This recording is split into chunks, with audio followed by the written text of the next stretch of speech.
padeda gintis. Gintis, sakoma, futbole visą laiką lengviau nei pulti.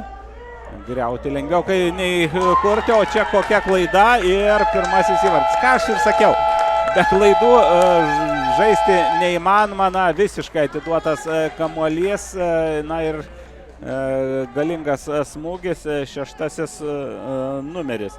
Breana Taylor. Tarsi už.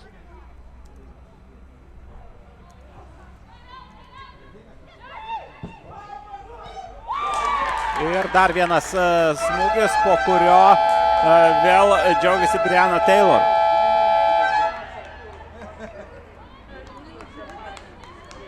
Vėl Taylor atsiduria, reikalavo daug iš žaidėjų, girdėjosi jo šūksniai ir matyt per pertrauką. Oi, koks gražus epizodas ir trečiasis įvartis. 3-0. Lauras Penazato, berods jinai patiko jo kamuolį ir girdžiu tribūnose kalba apie tikrą įvartį. Na, iš tiesų, vėl perimtas kamuolys, vėl Lauras Penazato labiausia pasidarbavo, smūgis ir dar vienas įvartis.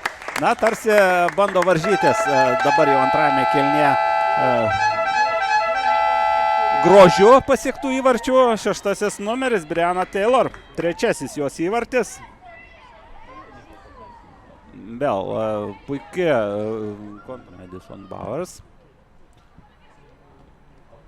Ir neišmuša kamuolį, sako sportinginė, ir už tai Estijos komanda baudžiama dar vienu Lauros Penazato įvarčių ir vėl smūgis iš už baudos aikštelės ribų, kairė koja į tolimą į kampą. 5-0.